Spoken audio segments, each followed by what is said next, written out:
co-founder of both the Centre for Social Justice and the Conservative Home website. Tim, I suppose this is one of the reasons why Boris Johnson's premiership met an untimely end. It wasn't just the fact that he happened to have a glass of wine in an event for Lee Kane or have some birthday cake in the cabinet room. It was really because a sense of malaise about what his government was, or rather what it wasn't, doing.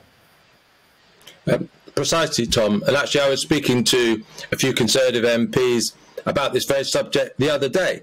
And some viewers perhaps will judge them harshly for what I'm about to say, but their view was that his ethical lapses were real and they shouldn't have been made, and he should have publicly apologised for them.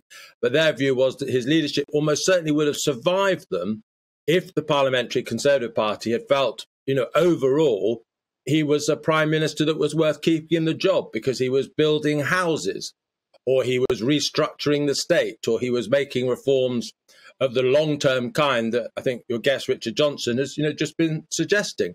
And one of those long-term reforms certainly would have been building a diverse range of power stations that could sustain Britain through the coming energy crisis. It feels like we've spoken about Hinckley C and Sizewell C for years and years and years. And it's only really in the last 2 weeks of Boris Johnson's premiership that there's this sense of urgency to get things done. It is remarkable to see that sort of sense of malaise. The biggest policy proposal of Boris Johnson through his time as Prime Minister were these words, levelling up. And I just get the sense that if you talk to a dozen different Tory MPs about what levelling up actually means in practically policy terms, you'll get at least a dozen different answers. Yeah, and I'm afraid, Tom, we see the same short-termism in action with levelling up. So, for example, a lot of the parts of the north, I know levelling up doesn't just refer to the north, but a lot of the towns in the north, the red wall seats, they're applying for, leisure centres and various sort of facilities that don't really, will advantage the communities they seek to serve, but aren't really the big developments like major infrastructure projects or major new centres of technology around universities.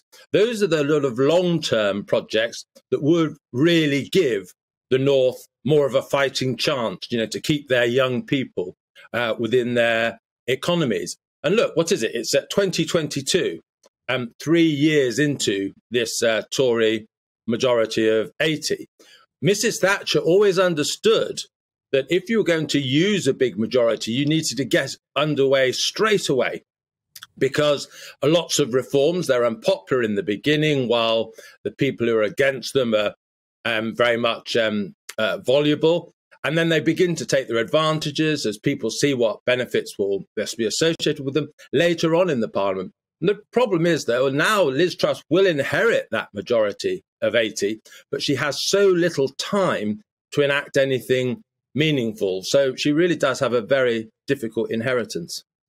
I suppose what we've had for the last maybe even 20 years is politicians who just really want to take the easy decisions. It's very hard to make a decision that costs tens of billions of pounds about Northern Powerhouse Rail, or a decision that might upset some marginal constituencies about